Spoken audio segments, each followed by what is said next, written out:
And we're back. 2023. Happy New Year, everyone. Hope you guys had a great break. Me and Jesse are now back. We had a week off, but we are back with an awesome episode today. We can't wait for it. We are talking to Harry and Millie, who run a brand called Purgatory. And it's going to be a first for us today, Jess. We are going into their space, their studio space. So it's going to be the first pod that we filmed outside of our little humble abode here. So we're pretty excited with what that's going to bring. And Jess, what do you hope to touch on today when we speak to those two? Firstly, Jack, it feels really good to be back in 2023. I think this is going to be a really big year for us. So I'm very excited. In regard to the Purgatory conversation, I can't wait to get into detail and talk all about the different products they have. They've got everything from hats, hoodies, pants. They've done shoes, everything. So we'll dive into that. And also, they have an intimate relationship, Harry and Millie. So they live together, boyfriend and girlfriend. So diving into that, how they manage that with their business front. Very excited, Jack. Very exciting. Yeah, that dynamic, something we haven't probably come across yet. So never seen it. It's going to be pretty interesting, I think. So yeah, looking forward to this one, and we hope you guys enjoy it. Enjoy. I think, this space, guys, unbelievable. Yeah. You guys moved in here a month ago, was it? Yeah, like a couple weeks ago. Wow. And how'd you go about fitting it out? There's obviously a lot of furniture in here. We already had, because we've already been living, we've been in Melbourne for like 5 years, and we probably lived in like 5 different places. So we've like collected a lot of things along the way. So most of the stuff is like just from our old apartments and houses. Yeah. How would you like describe this place? I guess it's for the audience that isn't here right now. I feel like when we were looking for spaces to like have like a proper studio, we were just like really looking for like the energy, like the creative energy. I didn't want we didn't want to go somewhere and just like have it like not inspire us, or like not be like a good like space to like be creative. Basically. Yeah, like even though this is a studio space, which for a younger brand you may look more towards like someone that has a shop front or you know, a mixed space where it has shop front, studio, whatever it might be. This place we thought was more beneficial for us because, you know, I mean, even you guys being here, you can see all the natural light, you can see like even the height of the ceilings, everything. It's super inspiring, and I think that's actually more important to us, being like more of an online business, more important for us to have that inspiring space to design in than having you know, maybe a smaller space that has a shop front but isn't as inspiring. 100%. I think like you obviously spend so much time here and working on Purgatory, the brand, and so you want that space to be somewhere that you know you guys feel happy and like creative in, and obviously this is what you guys have got at the moment, which is pretty incredible. I think Jesse just kind of pretty jealous. Very jealous. Looking for something like this for a while. So. On that note of the brand, so you guys you're dating at the moment as well. So tell us a little bit about the backstory of your relationship and the brand and how that's all come about. Well, Harry can tell you about how he started the brand, or like the idea of how he started the brand when he was like in high school. We both went to high school in Brisbane. Oh, cool. And then we moved here, but we didn't know each other in Brisbane. We did, kind of. He's like, we did. Hold on. He knew you. You can I had my eyes on her for a while in Brisbane. That's why I got out to Melbourne. He's like, he was like following me. We had mutual friends in Brisbane. We knew of each other. We didn't know each other basically, but we both knew that we were moving to Melbourne at the same time because, you know, like being out of high school, having like very like, you know, having friends very small. Yeah, like friend groups that cross over a little bit. You get to know people. So we knew that both of us were moving, and to begin with, we were just like moving. We wanted to. I mean, I didn't know anyone here. Millie knew some people, but I was like almost like, oh, can I like hang out with you? Because can I please be friends? Yeah. Because literally that was our first date. Not date. Actually, it was our first interaction. Yeah. Because I wasn't actually, or neither of us were looking for a relationship. I was really looking for a friendship because I didn't know anyone here. That sounds so sad. That's the sweetest guy. How old are you guys? Sorry, at that time? We were 17. 17. Yeah, so we came here, and I think like, I don't know. I think like I basically showed Millie that I really like cared for her, and I think like through my actions I showed that more than my words. And I think through that, you know, things led on to us. No? I think the question was about the business. No, This is great. Oh, Keep it's going. embarrassing. no, it's very sweet. Okay. Anyway, not to the point. Anyway, we moved in. We moved in. We started dating. That's the end. And then we started doing the business together because we were both in uni, and I guess we just had a lot of time. Like we only had part-time jobs, and we had a lot of time outside of that. So we just like worked on something together. And we were both doing creative things, so I think it like was natural for us to do it together. And I think it just made sense. I think sometimes you can't like put words to it. It just makes sense. What was the inspiration behind the brand?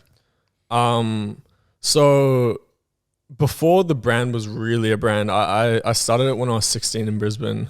I mean, even earlier, like when I was 15, because basically I was in a modern history class, as you are, like basically like, We've all been there. like I think when I was younger, I was always like scribbling stuff in my books. I mean, sure you guys were like scribbling stuff in our books, like not really listening to teachers and stuff. But then I heard like this thing about purgatory, and I was like, what is purgatory? And so basically, long story short, it goes across a lot of cultures, but the meaning of purgatory, I mean, outside of the brand, but we like to take some reference from it, is it's a place between heaven and hell. So in the afterlife, you pass away, there's heaven, there's hell, and then there's purgatory in the middle. Purgatory is a place, generally speaking, people have like different interpretations, but is a place where you're not good enough to go to heaven, you go to purgatory. Not bad enough to go to hell, you go to purgatory. But it's seen more negatively, I guess. Like it's seen more of like a eternal purgatory, like you'll be there forever kind of thing. But I see it more as, and the reason I thought it was really good as a brand name was it's a happy medium where like you have good and like literally the most simple thing, like good and bad, and playing off of that, there's lots of things you can like look into, like I guess, and it gives a lot of inspiration from the brand and a lot of direction for the brand. Yeah. Stop.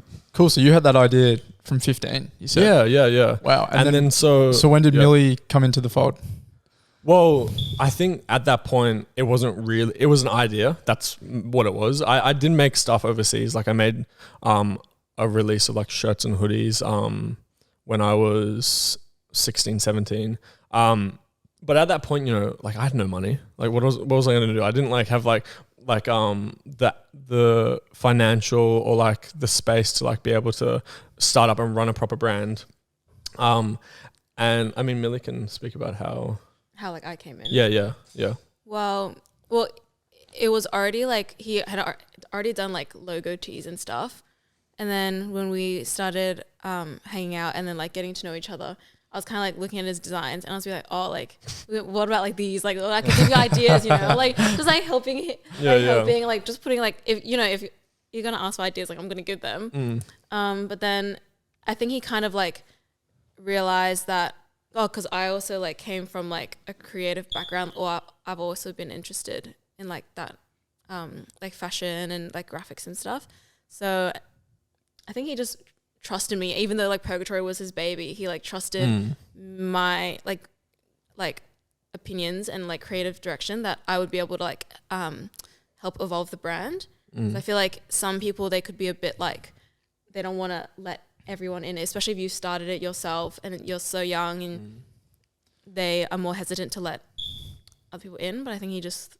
But I think touching on that, not to be wishy-washy, but I think I grew a lot through like Millie's direction and advice when I was younger. Like I was very stubborn. I like didn't take advice from really anyone. I didn't even trust my parents. Like, I'm like very set in my ways, and Millie was the first person to be able to like change me a bit and like let me grow as a person, make me become more of a man.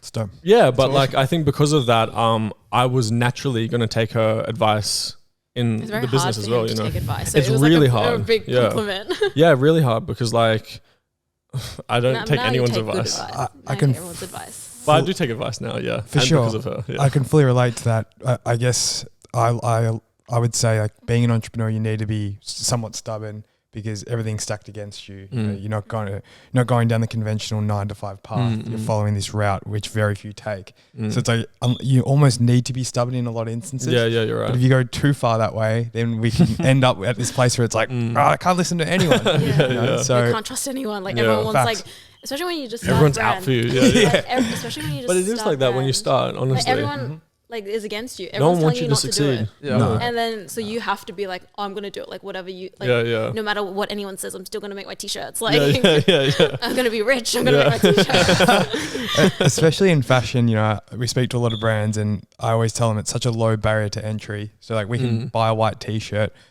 put a design on it, slap a screen print, and you're now an official, you know, buy an ABN, do that in 24 hours and you have a clothing brand, you know? So it's so competitive. Yeah. And when you're in that landscape starting off, it is very sort of scary in a sense because you do feel that competition and you don't want to just be that another clothing brand that kind of dies. I mean, I think it was interesting. Like, I think I definitely had a different experience starting the brand just because there is obviously a lot of clothing brands now. But when I started, there was like no clothing brands. Like there was clothing brands in the sense that there's always been clothing brands. There always will be clothing brands.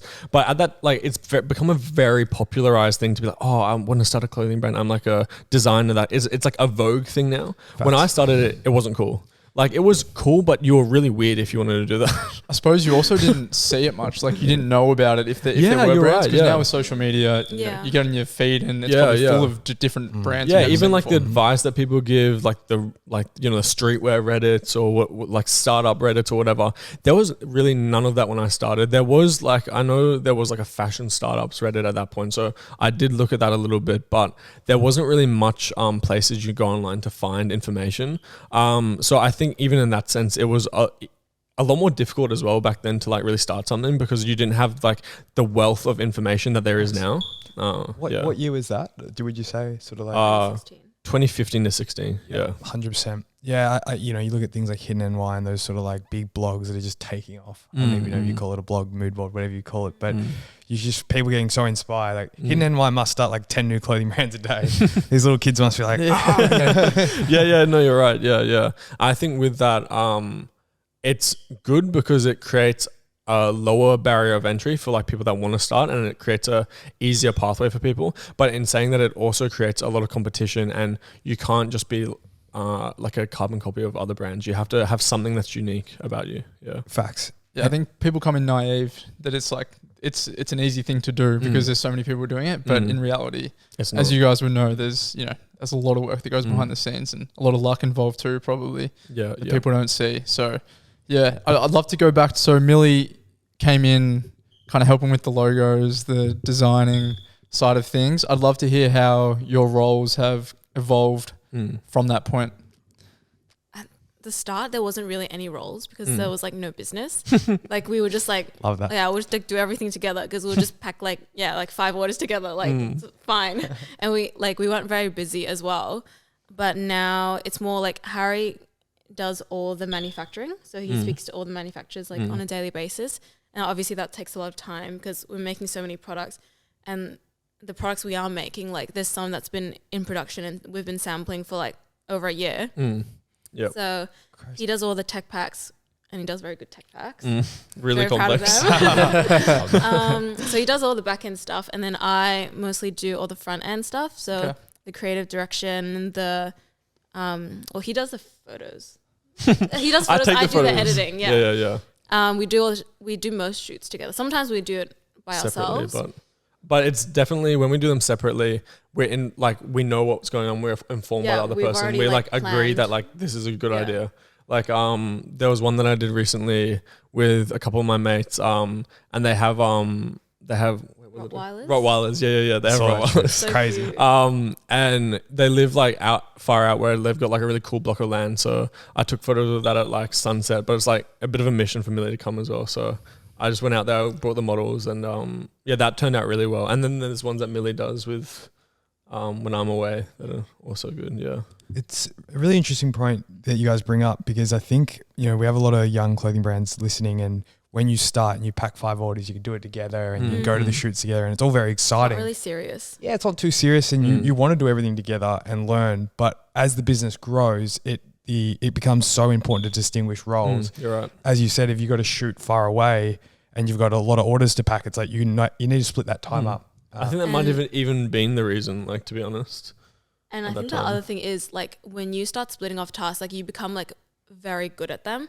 Like I couldn't imagine doing like what Harry's doing because I could not pack like, parcels. No, but like that's like anyone can pack parcels. I mean, like I'll be but, very like, slow. It took me a But day. you couldn't like edit or anything. Like Yeah. he doesn't even know. Like I feel like Harry doesn't even know like where we live. Like he's like no, I mean for the I'm being longest serious. time, Like yeah. he doesn't know our address and he doesn't know like how much our things are. Like he'll be asking me like, oh, like how much is that hoodie? Like he wants to buy one. I was like 160. Just random price. But he just doesn't know like because we're so like specialized in our own part like of the roles, business, but it like yeah. comes together and we both Yeah. do the designs. Yeah. Okay. So there is some overlap with different things. Yeah. I Design. mean, like in terms of the creative stuff, that's the part where we overlap most because it's also the part where you need another opinion and you need to, like I'm not just going to go ahead with the design and not tell Millie or like vice versa. And also we need the other person to be confident in the design that we're doing or like, I mean, there'll be times where I'll give Millie a design, like not give her a design, but like tell her an idea that I have and I know that she'll be able to execute it better than I will, but I'll give that to her. Or like there'll be times like vice versa where Millie may have the same idea. I'll give him like an assignment. Yeah. And I need assignments. Like I always want to like have like something to do. But yeah, I think that's where we cross over is in the creative aspect of the business. And in saying that also kind of bleeds into both of our areas because like with Millie's creative direction, obviously I'm doing the photos.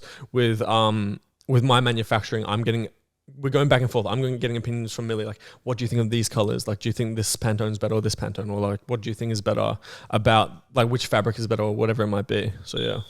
How important would you say trust is like between each other with those roles? Have you just developing that trust? Is that sort of critical to knowing that, the orders will be packed and you don't... I suppose trust to make the right decisions as well. Yeah. Like, Yeah. Well, I think we're both like,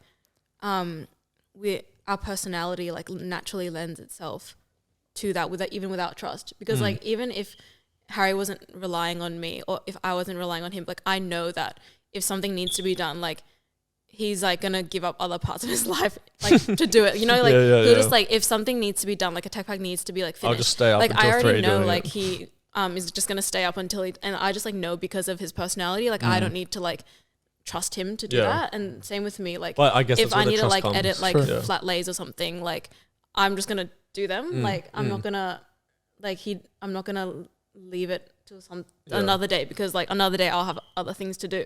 And I think as we've gotten older, we've learned more to do that. I guess like we've learned to be more I mean, I think Millie was actually always very proactive. I would sometimes leave tasks like I'll put on a list, but now I just get it done when I receive it. I just like when I see something, even if I can't do it in those couple hours or in the morning, I will do it that night and I'll make sure it's done. I don't like muck around and do other things. Sure. Yeah. And speaking about prioritizing time, you also work at Russell Athletic. Yeah. And you've been doing that. I'm in awe that you've juggled a brand this big and that pretty much full time. Yeah. Tell us a little bit about that.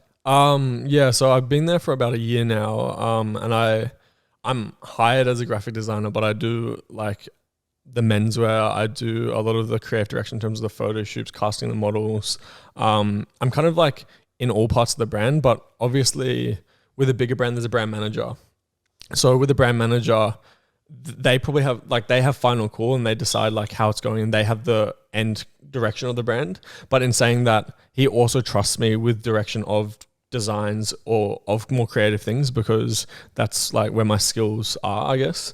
So with saying that, like I'm involved with a lot of the different aspects of the brand, but it does definitely. I would recommend anyone if they're at the point in a brand where they can't actually go full time or the money is valuable for them. I think it would be good to learn from a bigger brand, or not just a bigger brand, but like it doesn't have to be clothing, just a bigger brand, because you get to learn like the workings of the inside of those brands, things with like even just things with like the deadlines of those brands. We're making now, it's the end of 2023, we're making stuff for like winter, beginning of 2023, we're making stuff for mid 2024. Wow. And like that's the sample processes and like that's the deadlines they have, and they have to stick to it pretty closely. Like they have to stick within months to be able to achieve things. I mean, the other interesting thing I've noticed being there is that being a bigger brand, you know, it's from like the beginning of the 1900s, 1905, 1902, something like that. But it's been around for a long time, you know. So with a big brand, the difference between a big brand and starting out new is that starting out new, you have the ability to direct your brand in the direction you want to, put the prices you want to, put the designs you want to, and make changes, even drastic changes, quite easily. With a big brand, you can't make those changes because they have the heritage, they have the logos, they have all of like their sportswear brand. You can't change it go too far off the mark. And also in saying that, they also have to appease their current customers. So in Australia, you know, they've got Rebel, Maya, you know, David Jones, whatever their stockists are, they have to appease those people before they make the cool designs or before they make things that elevate the brand. So it's a much longer process to elevate the brand and get acceptance of like Russell can price something at $150, I'll buy that. Whereas Russell can sell a t-shirt at $50. Like they'll definitely, like you can definitely buy that. But you know, that transition is a lot bigger with a bigger brand. Yeah. And what have you learnt from Russell that you've taken into Purgatory? I don't know if it's too much, to be honest. I think the best, it's so different. The best thing is that it informs me with what we already know. So cool. We already know a lot with Purgatory in terms of like I understand manufacturing, Millie understands other aspects of the business, and I think the best part about Russell is that it informs me in knowing that we're making the right decision or we're in the right path, I guess, because, you know, I think sometimes even like say with my technical packs, I don't deal with the technical packs at Russell, but understanding like the way that they give their measurements, the way that they, you know, you get PPs and you get samples in and you get like, they get the fabrics and whatever they get in, it gives me, it informs me more in terms of what we're doing. So like say for example, I mean, like there are certain things like, I know a lot of people use Pantones religiously. I don't use them religiously because I know that manufacturers aren't going to be able to necessarily achieve an exact Pantone. But, you know, like little things where they're a little bit more accurate in their details can definitely help in the long run. And I feel like you guys probably know this as well. And it's like good that you have this like podcast. But for small businesses, when you're like starting out, like there's no like formula to it. So like you're doing things every day, but you don't know like if what you're doing is actually like leading to anywhere. Like and you look at like other like brands or other like I don't know, like businesses, and you can't see what they're doing, or like they're not very like no one's like transparent because they're like selling products. They're not transparent about like the tasks that they're doing. So I guess like working in Russell, it's like you can see the behind the scenes of the workings of a big brand, and then like you're like, oh, like we're actually like doing like I guess we're doing the right things. The one thing I would say that hasn't informed me currently, but will inform me in the future is wholesaling. Because them being a wholesale business, providing products to retailers, I've learned like a great deal in terms of how those relationships work, you know, like SMUs, like special makeups for those like retailers, you know, like say for example with Purgatory in the future, if someone wants a hoodie, but they want it in a different color, I understand like how that works and why that would be a necessity for some retailers and why some retailers would prefer that over your current stock and those types of things. Like I guess wholesaling is probably one of the best things I've learned in the business and how that works. Yeah. Stop. We'll have to pick your brain a bit on that, Harry. Yeah. Off air, maybe. Do you guys find it easy to switch off? Like you obviously have a very tight personal relationship and a business relationship. How do you go separating the two of those? I don't know if we like separate it, but like definitely we get like, oh, maybe not Harry doesn't really get sick of talking about it. Harry will always be asking, like once he'll come home, he'll be like, oh, like, can you have a look at this like hoodie? Like, how much bigger do you think we should make the arms? Like, I was like, oh, like I'm literally like cooking right now. Can you like just give me like a second? Like the oven is on. Oh, I love that. Just like stuff. I feel like we're just honest about what we need, and if we need space, like I'll just tell him. I think I don't really need space. But, he doesn't really need space. But I think also, you know, we do make an effort to like do things outside of the business. Yeah. That is like just for us, and that's why like. But I think naturally our personalities, we don't switch off. Like, or maybe I don't. Like Millie does. sometimes. But I think you always do. switch You're always off. going to Fortress. I guess, and, but I want to we're just gonna go out with our friends. Yeah. And then we Or just don't want to talk like, about it. Yeah, I guess. I think also we've come to a point in our relationship where we understand each other and we understand our needs. Like, I feel like, when we first started dating, it would be difficult for me to understand Millie's boundaries, but now we know each other so well, and Millie even knows my boundaries. Like, if I I'm just like dejected and like don't want to talk, like she knows that like, like I probably shouldn't be working. I should just sleep. And that's mostly all I need is sleep. But I love it. Food. Sleep and food. Yeah. Yeah. Oh, that's Jack and I had a big little gag as you were talking because I'm you, Harry. I come home and I'm like, Jack's halfway through cooking or on the phone with his girlfriend. I'm like showing him something. Like, it can wait. It can wait. Yeah, he's like, give it 30 seconds. I'm like, no, fuck time. Like, let's go now. So Usually it's like It's, like, stuff on for your like mind. 2 years ahead as well. I'm Yeah. like, Jess, Yeah. is this really important right now? Like, can we talk about this 2 years down the line? facts. Like a business idea in like Yeah. 2026 that we need to Yeah, figure out now. Damn, I can relate. Has there ever been like a time where it's put a big strain on your personal relationship, or has there been like a big challenge you guys? No. No. I think I it's think always we- something that like it makes us like closer. Yeah, it's always made us closer. Yeah. Yeah. Because like if we have any problems in the business, we always like do it together. I think And that strengthens it's the not, like, relationship. You can't like blame one another for like if there is a problem because it's like out of our control. I'd love to hear more about that makeup that you guys have. It's so special because, to build the brand you have, to have this beautiful relationship, I think it's just, I've never really spoke to any individuals doing it. So is there anything that you would attribute to that sort of flowing relationship? You said honesty was a key word before. I think that would probably be one of them. Communication, I guess. Yeah, Sounds communication. like it's a big one. I think I was really bad at communicating when we first started dating. Like when I was at home with my parents and stuff, my way of dealing with things was to like switch off. Like I would just like switch off that part of my brain. Like they might be saying something to me, but I just like, it's not going in. It's like, I would always put mental blocks towards things.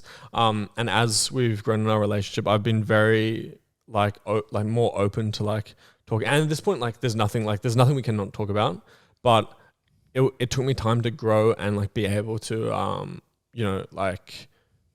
be open to even just be open to Taking criticism. was a big Criticism thing. was the biggest thing, and that Yeah. means now I don't care. Like criticism was the hugest thing for me, I think. I think because in the beginning, when we were like just started doing it,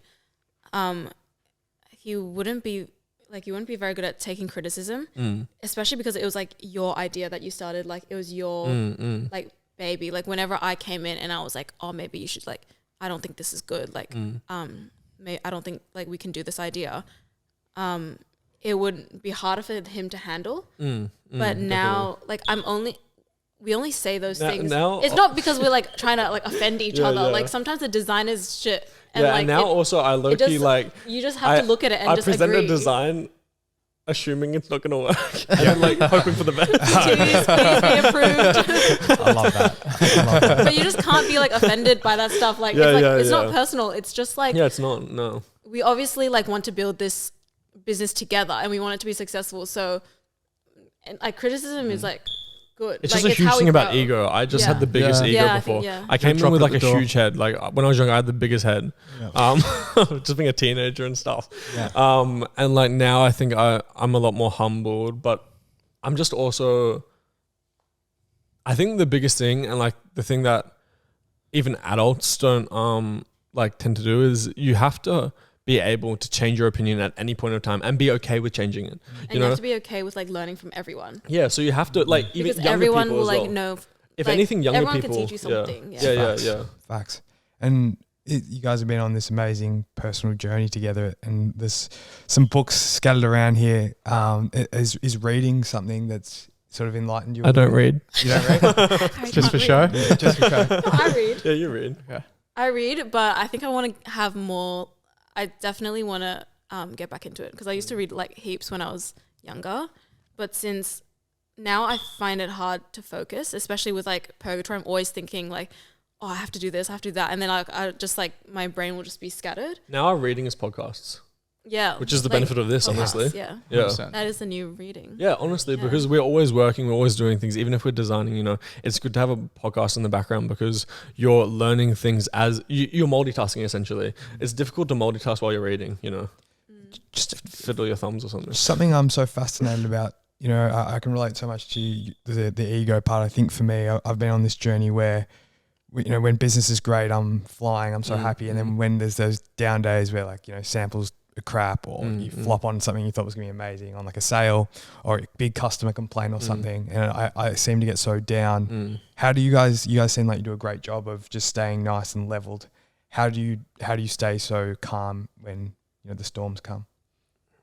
I don't think we go into anything with any idea or like any expectation of what's gonna happen. If it goes good, it goes good. If it goes bad, it goes bad. But we are confident in the products, and that's what like matters. And everything we do, even if it's like goes bad, like we know it's going to inform like the business in the future. Like it's only gonna make us like a better, because obviously we're still learning as well. Like even the bad thing, if we have problems and stuff like that, just makes the next thing better. Future easier. Like we're gonna be able to deal with it easier in the future. And if a product goes bad, like it doesn't essentially mean that the product's bad. It just means that it may not be accepted right now. Like with the Reaper sweater, when we released it, so this is a sweater we released like 2 years ago. I think it's a year and a half, something like that. But initially it sold reasonably, but it didn't sell out or anything. Is that white one with the blue? Yeah. I love that. Yeah. And it's even been copied at this point. Like a Chinese brand made a fake of it. That's when we have one. We were supporting. We're really proud of that. But that's when you know you've made it just quite. That's facts. But so we released that to begin with, and it didn't get as much. It didn't do as well as it did eventually, and then. How many restocks did we do? Maybe 3 restocks? 2 restocks. But we restocked it a couple of times, and then it ended up doing really well. I don't know. Wait, where were we going? No, that's exactly it. Yeah. Oh, because it wasn't accepted at first. Yeah, Once that's right. The first initial batch of people received it, I guess, like then people started, like it's more social, like acceptance. Even something I'm sure you guys know with like, especially you with like push pull, like. Once people know you for like your hoodies, it's like a no-brainer. Like I know they make good hoodies, but if you guys started doing like, I don't know, like bikinis, they'd be like, oh, like I don't know, like why is Push making bikinis? Like I don't really trust their like bikini expertise. But if you kept doing it and people like started knowing, like associating you with another product, then it becomes like, oh, no-brainer. Like if they see it enough, they'll start to believe it too. Yeah, that's right. Such a key message 100%. for the listener that it's almost like you carve that path out, and it doesn't feel like that. It's you just want that love shown straight away when you do. You can't like just expect people to like accept it when it's like they haven't seen it from you before. 100%. Like how can they trust that you are gonna like they're gonna like get something that's good quality for their money? I think that's also where we're transitioning with the brand to make a much bigger point of our quality, even if that like makes it more expensive, whatever it might be. We want to make a point of our quality because that's a big point of difference, but not just a point of difference. It's also something where we will get repeat customers because they trust our quality, and by them trusting their quality, maybe their friends trust our quality. We get more, like Millie was saying, we get more social acceptance and more like that the ability to buy, like they're happy to buy. Yeah. This brand seems like a bit of a unicorn, guys, because the quality, we're wearing a knit, and that you guys showing us some hoodies and hats. This is, I always look at it online and I see the details, and then I see the price tag. It's so affordable. How do you guys go about providing such a high quality? And I mean that this is like extremely high quality, but it's so affordable. Like, how do you go with that balance? I think, well, even at the start, we were shipping everything by air. So that made it like we were barely making any money. But then we were looking at something and we're like, oh, how much would we buy this for? And we're pretty like cheap. So we were like, really cheap. Like 100, like not even. Like, because we're not like we're not really consumers. We consume something. Yeah, we consume Crocs. Yeah, he buys a lot of Crocs. But I think we just wanted to put it at a price tag where it wasn't like, this is the quality you should be deserving. Like you don't have to pay like hundreds of dollars for something for it to be good quality. Once we start selling at the scale that we want to be selling at, like it does become like viable. Yeah. Not even profitable. Like we have to put a lot back into the brand. In terms in terms of marketing and even like accounting and like the Cool. boring stuff. Absolutely. Yeah. I suppose at those higher quantities, you can start shipping by sea. Yeah, too, we which started helps, shipping helps by a lot. sea. As, Yeah. 100%. Depends on the Shipping by items, sea. obviously. Like bikinis, we won't ship by sea. We'll ship those by air, but like heavier items, we'll ship by heavy sea. items because some of the items. But yeah, and touching on that also, like the specialization of manufacturers really like it really helps with that. So like, you know, we may have, I don't know if there's particular examples, like we've gone through a lot of t-shirt and like fleece manufacturers, and as you specialize those and as you build relationships with those factories are going to do you favors. Like they're not, the price that they give you to begin with is not going to be the best price they give you, but as you develop relationships with them and as they understand you and as they understand that you're going to give them more business, they will give you lower prices and then they will accept you as more of a loyal customer. They'll start sending you gifts. They'll start sending you gifts on Chinese New Year. They'll start sending you gifts on Christmas, you know. We actually have a couple coming, I think, Jesse. Yeah, we do. Yeah, we have some Christmas gifts coming. Yeah. Actually, I have a birthday gift coming. Oh, do you? I have There you go. manufacturers Wow. sending me some hats. Incredible, man. There's, Yeah, there's layers to it. Too. Yeah. And even if you said like it's like affordable, like I don't really think it's affordable. Like triple digits to me, like if I'm spending that on like a garment, it's like I want it to be like good. Like Yeah, that's like yeah. hard earned money. You know what I mean? Yeah. Especially like if you're selling to like kids or like younger people, they've like probably like earned minimum wage for that. Like you want them to feel like special, that they got something that they like deserve. 100%. I think what's so impressive about what you guys have done is just how extensive your product range is. That's something me and Jesse have looked at, you know, whether it's on your socials or your website, and you're like, far out. Like they have so many products. And we know how much work that takes. Like it's not as simple as just finding that other manufacturer that does hats now and bang, we've got hats. Like Yeah, one there's a lot manufacturer is not going to do all of that. No. Where did you guys start with your product? What were the first few products you brought in? Well, going back to the very beginning, I did Shirts. t-shirts Hoodies, and hats and hoodies. Like we What went, everyone start with. Yeah, it was Yeah, us. everyone We starts with that. started Yeah. with blanks as well. Like Yeah. blanks. Yeah. So Gildan. I did some in America. I did some in Australia at that time. And then as we grew, we moved to like countries like Pakistan, China, countries that had bigger capabilities for manufacturing.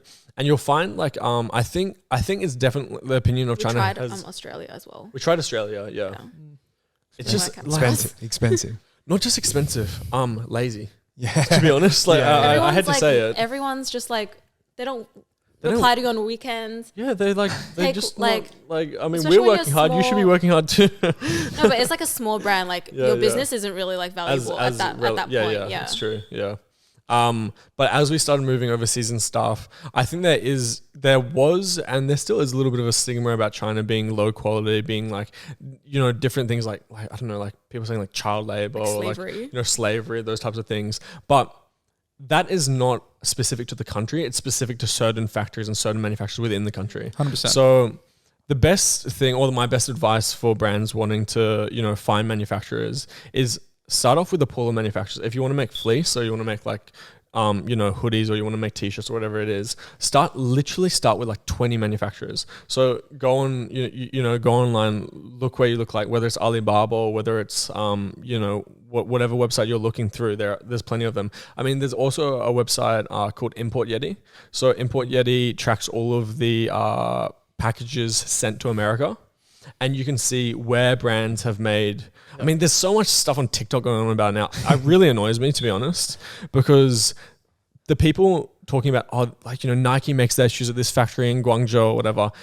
It's just, it kind of pisses me off, to be honest, because it's not that simple. They make it seem so simple. It is not that simple. You can just go contact the factory and they'll make you shoes. There like is a Nike. huge barrier to entry. They will not make you 10 tees. They will not make you 100 tees. They will not make you 1,000 tees. They may consider it at 10,000 tees. So I wouldn't suggest taking advice from those TikToks. But yeah, Import Yeti, you can find where certain brands have made things that are getting it imported into America. But yeah, start off with a pool of, say, 20 brands. Oh, sorry, not 20 brands, 20 manufacturers. And when you're starting that broad, it gives you a lot of room to refine and refine and refine. So I'd go to those 20 manufacturers, send them all a tech pack, you know, learn how to make a tech pack, look online, look at what other people are doing. Send them all a tech pack, ask for a quote for however many you're looking for. Even if you're looking for like 30 Ts, how much is 30 Ts? Could you please give me a quote with sea or air shipping or whatever it might be? send that to all of them. Then my list of things that I look for in those manufacturers is reply time. That's one of the most important. That's probably the highest I put. Price is probably second. Then I look at their demeanor, I guess how they're speaking with you. Sometimes you get to a factory and they'll just like all caps like yes, no, like, you know, this and that. They'll take it like, I'm like, I don't know, like I don't know who you are. Sure. And then obviously when you're sampling, the quality is really important, and like their capability. So when you're messaging them, maybe ask, can you like send me like, you know, like, I mean, I usually say, can you send me as many photos as you can of like stuff you've already made? Like I'll ask hoodies, I'll ask jackets, I'll ask whatever they're making. I'll ask them however much they can. That also informs you of like, you can get sneaky details into like what other brands have they made for. But doing all of that can inform you a lot. And then you go from 20 to 10 to 5. Then you base it on all those factors. You go to 1 or 2, maybe get samples of 2 of them. And you will basically get the best manufacturer if you use that method. Have you had any horror stories? No, not really. Yes. Oh, Yes. actually, yeah. At the beginning we did. Wait, tell them about your. Wait, do we have time? Yeah, Absolutely. Keep going. You can cut this part down if you like. Edit it. the salmon. Salmon. So we hadn't, at this point in the brand, it was probably 2018, 2019. We'd already had one manufacturer in Pakistan. We worked with him for actually quite a long time, but we just weren't very happy with, in the end, we just weren't very happy with his quality assurance, essentially. But at that time, because I didn't have any money, you know, I was just putting in like whatever I was getting from whatever job. I think I was working at like Pandora on Burke Street at that point. I was just putting that money back into like buying shirts and buying like jumpers and whatever else.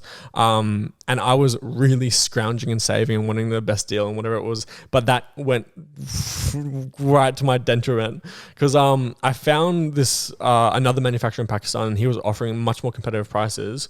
Problem was nothing he made was what I wanted. Like I asked for cotton shirts, he came with this weird like tied, they look like rashies. It was literally like swim, like rashy material. Yeah, rashy material. Like It was the like plastic. necks, like you couldn't get them over your head. They were so skinny. no. They were so skinny. Like he didn't use any of the sizing I gave It him. was shapewear. I asked him for like custom neck labels. He didn't give custom neck labels. I think And he like wouldn't even ship us a parcel. okay. No, this is the worst do part of much. it. I was sending him the most angry messages for the longest time. It was like a couple months, because he'd shipped the package, right, and I was like, where is the package? Like he didn't give me any tracking number or anything. And I was waiting, and he wouldn't reply to me. And eventually I got in contact with him, and he was like, oh, sorry, the package didn't send because I shipped it with a box Knife. cutter in it. Like I left a knife in the package. And they Oh didn't, my and they wouldn't God. ship it.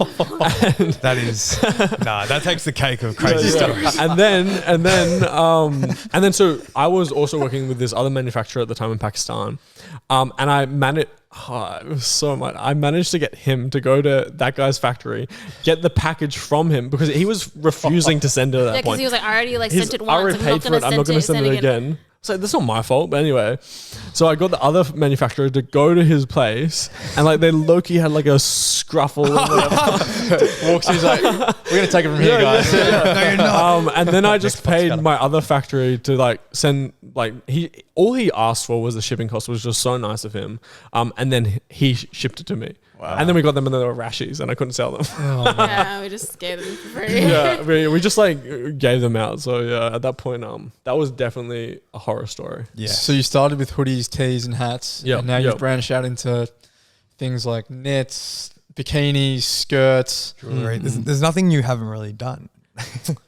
How do you go about bringing in a comprehensive range like that without blurring messages and keeping the vision of the brand super tight? I think Millie can touch on it too, but it's just because what we make, and as we're growing as a brand, it's becoming more so, and also our manufacturing capabilities, what we're making is what we would like to wear. So in doing that, like, you know, like I like cargo pants, I like more military style stuff, I like more functional stuff, I like functional and like you know, stuff that will like last a long time. So that's where I come in. And Millie, you know, she is like a great understanding of women's wear and like her aesthetic and that kind of thing. So I think that's where it becomes cohesive, because we're only making things that like, as the brand's growing, that we would like to wear. That's only possible when you have like the manufacturing capabilities to make like what you would actually want. Yeah. And that's only been in the last year because like prior to then we were making hoodies, we were making t-shirts, we were making some caps, but it was not as refined and the capabilities were not as much because we hadn't found the right factories yet. You know, like even those we have probably about 10 plus factories now, I have culled, like I have gone through, we've probably gone through another 10 that we've just dumped because the quality wasn't good. So just in diving into that, so as creatives, we all want to do a million, different products. We all have these ideas. And Jack and I speak to a lot of these young brands that want to dive in with like a full collection to begin. What's your advice, if you're starting from day one and you have a little bit of like money behind you, how are you starting? Like if we were to start a business again. Yeah. I think we would go the collection route just because like we would want it to be established from the beginning, like our identity. I think when we did start it, we weren't even sure of our identity, as like people. Like we weren't sure of like who we were, like what our style was. We were just like being influenced by like all like the influencers and like all the noise that's in like social media right now. We were to start again, we'd probably like have a very specific mood or aesthetic that we would like build from, and then like so people would initially know what the brand was. And that's not to say that when you're starting you have to have a collection, but I think the best idea, the best like opinion that we both agree on is like even though we didn't start it with like a very specific idea in mind and we kind of grew from that, the best thing we did was just to start. Yep. That's my best advice. Just start. I think so many people get so like scared, whether it's a brand, whether it's a coffee shop, whatever it might be. It's so difficult for people to start because of the fear that it won't work out. And my best advice would be like, look, or the at this fear point, that it would be like imperfect from the beginning. So at this point, like if we were to stop Purgatory, just call it quits, like we don't do anything more, we don't make anything more, we have gained so much knowledge, so much understanding of all the facets of like of what this building this brand has been. So like in terms of the manufacturing, in terms of the marketing, in terms of the designing, in terms of everything, that we would be so much more informed starting a new brand, that brand is most likely going to succeed. But to start, you're going to make lots of there's going to be lots of problems, you're going to make lots of bad decisions, but making those bad decisions will only inform you to make good decisions in the future. Well said. 100%. You guys have had a lot of celebrities wear your stuff. So you got the influencers. I'd love to, back to the influencers. I'd love to know, one, in terms of maybe socials, how you guys got those people in Purgatory products, and maybe, let's just start with that.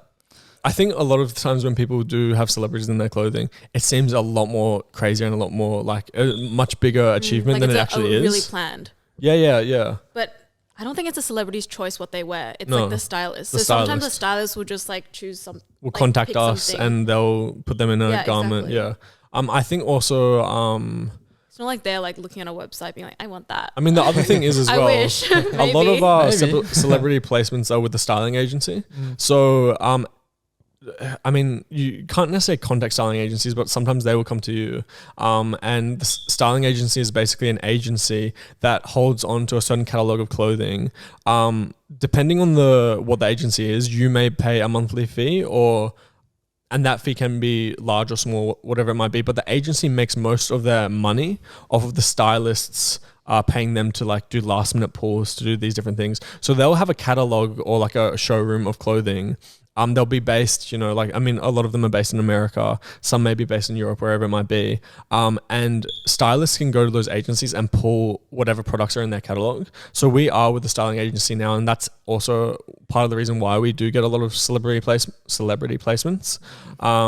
Outside of that, like I do when they come to Australia, when artists are in Australia, I will I'll do a little stalk and I'll like try to figure out like who their managers are or whatever it might be, and get clothing on them that way. But that it's celebrities come to Australia, and also it's anyway. not that stuff is not guaranteed. Like you can, and we don't expect anything from them. We will give them like packages and stuff, but we do not expect them to wear it. It's just the hope and the possibility, and that's all you can hope for. I was gonna say, has it necessarily translated to more sales? I'd say like in terms of sales, I think it translates to more trust. Yeah. Okay.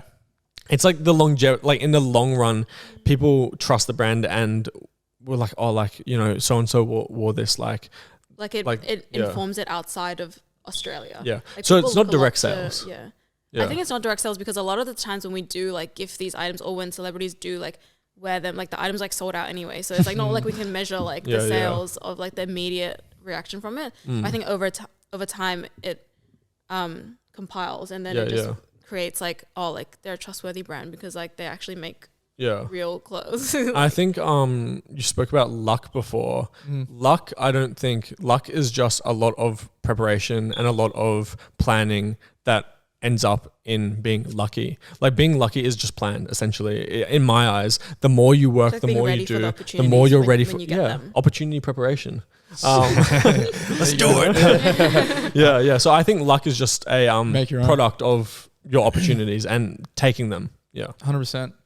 Just quickly, I couldn't agree more. And I think back for our listeners, you know, so many young brands come to us like, if we just get Jack Harlow in our hoodie, everything will sort itself out. I've literally I don't had think those. so. I've had those phone calls. I'm like, Yeah. I promise you, you know, it's good to strive for those things, but you know, as you said, it's the million other things you've done right, and it's the trust you build from something like that. So thank you for sharing. that. We have a real world example right here, and it's not the case. Yeah. Do you have a best-selling product or biggest drop maybe that's like worth noting over the years? Our biggest drop or like our best selling drops are always like hoodies. I think that's pretty much because everyone can buy them and like everyone knows what a hoodie fits like. Our best selling design like is probably like this quilted hoodie just because it's very versatile and we've restocked it heaps of times as well. I think it like works in like international, like And it's become a staple of our brand. It's not you know? just like and it's not too like branded. It's kind of seasonless. And it's not really like the branding of it based is off subtle. any Like no trends. one's Yeah, gonna yeah. be like put off by like the quilting on it. Yeah, Yeah. that would probably be What's your audience split like? mostly women. Yeah, maybe 70% women, 30% men. It's definitely changed over the years Yeah, it though. used to be I mostly think men. because of how our styles transitioned, it may like I think for a reasonable amount of time it was like probably 50-50, but as we've delved into more like I guess women specific designs, you know, like stuff to do with bikinis, skirts, a lot of the baby tees and stuff, it becomes like the split has like slowly shifted. That's not to say like we have a lot of male customers, but men's designs anyway are like unisex, so Yeah, it's not like there's any exactly. men specific items. We're not just trying to do like women's wear. Yeah. I think, you know, there's a stat, I believe it's women buy 4 times the amount online than men do. And Sure. I think I believe that. Yeah, for sure. Go think about your 5 best male friends. They've probably yeah. never bought anything online, but definitely in our Even circle. me. Yeah, right. So I think tailoring a brand to have some, you know, definitely gender specific or even female based products is a massive key, really. Yeah, definitely. Did you see when you guys kind of went more towards the female market, did that translate in, you know, more revenues and kind of a different landscape for the brand? I think we were already noticing it within when we were just making unisex stuff that it was mostly women buying it anyway. Yeah. We always have to make more Smaller smalls sizes. Yeah. than extra larges. So we always wanted to transition to do more like gender specific styles, but I think it just like validated that for us. Yeah, and I think our style lends to more of a gender neutral. Like there's not specifically menswear and it's not specifically women's wear. And because our style is gender neutral, I think, like you said, because you know, more of the market is women and they buy more, it's easier for them to accept it. You know, yeah, Absolutely. And what does like a solid month of revenue look like for Purgatory? We're trying to be more consistent going forward, but on the months that we do drop something, which is we try to drop a few things every month, we'll probably make maybe like 50 to 60K. Cool. Yeah, that's amazing. Especially with you guys juggling the jobs that you do outside. I think from personal experience, when you do dive in, you know, 50 hours a week, you just get all these free hours and you're like, oh my God, I can do the things I was never able to do. Yeah, definitely. But I'm still blown because I think you guys have been doing all those things, and speaking to you off air, you're up at staying up till 3 a.m. to get things done. So maybe you won't see such a drastic shift, but you definitely will see something. We'll still stay up. Yeah, We'll still stay up. You just get a proper night's sleep. Yeah. So anyway, that's awesome. And then in terms about your financials, what are your main overheads? Obviously, other than the product and all that side of things, but you guys have a retail space as well. The retail space we're not paying for. Okay. Because our friend Ricky, we met him. Shout out to Ricky. Shout out to Ricky. We met him, was it like a year ago? Maybe a year and a half, probably. A bit ago at like his pop-up. He did like a pop-up in Melbourne Central for his business called Top Floor Gallery. And we had met him because he was like looking for a birthday gift for me in like his store. And then they started talking, and then he like had some other like local brands stocked like in a little shelf. And so we were like, oh, we have a bucket brand as well. And then he was like, oh, do you guys want to have a little space? And then our stuff did pretty well there. So when he got this new lease in Collingwood, he's just like one guy as well, like running this like pretty like big business. Yeah. Like he's got employees now, but that's only been in the last like few months. He contacted us and we were like, oh, like it's like a massive space. Do you guys want to work together and like build this up into something? And then we're like, yeah, definitely. I mean, rent is not too big of an expense there, so I don't think he was like that worried about it. It was more like what we could bring and like our time as well in like helping him. Yeah, like I designed his logos, and all of his branding and stuff. And then we helped him out a lot. Like we helped like make the space. We helped him with the furniture. We helped him, with lots of different things. So tradies. yeah. So I think it was definitely a mutual relationship, and we both both parties understood it as that. Like so we would help each other. It wasn't really like financial. It was more like, oh, we're both small businesses. Like if we work together, we can like grow like exponentially. Grow each other. Yeah, that's right. Awesome. I love that because like I think so many people think it's all dollars and cents, but if you're a great designer, then and he's doesn't have any background in that. It's like, hey, don't spend $2,000 to make logos elsewhere. Like I'll do them for free. And exactly. He's like, cool, don't worry about 6 months rent. Like that's all. I love that. Yeah. Everyone wins. Yeah, exactly. So where are we headed, guys? 2023. Talk to me. Well, starts with a party tonight. having a party tonight. Yes. I think definitely our plan for the coming year is to transition into more stockists. So I thought you were gonna say we're gonna do like full time. Full time as well. That second. Yeah. Exciting. Full time. We want to try to do more stockists and sell more overseas because we think there's like a massive market like in Europe, America, UK, and I think our style really lends itself to like international audience. I think also with our following and with our style and everything now, there's a lower barrier to entry to get into that market. But before, it may have been more difficult for us without having more trust in the brand. Before, like the main selling point for a small business is like, supporting local. Like, exactly. You know what I mean? Like, like support Melbourne. But now I think we've like got enough experience that we're like confident to go overseas and have people pay like $40 for shipping and still like see value in the product. Yeah, precisely. I like what you said there as well. There's a bit of a journey to a brand that you almost need to grow with your brand so you trust it and you're happy to send something overseas at like maybe a bit more of a premium, or you're happy to stock it and like know where it should be stocked. I think a lot of brands want to grow in 6 months and make 50, 60K revenue. That's the goal, but it's almost, funnily enough, you don't actually want that. You want to grow progressively because you've deserved it. And you want to fit in at those stockists. You don't want to be like people getting us off and be like, oh, like this is falling apart. And also, I think a bigger point to that. You want to trust like your product as well.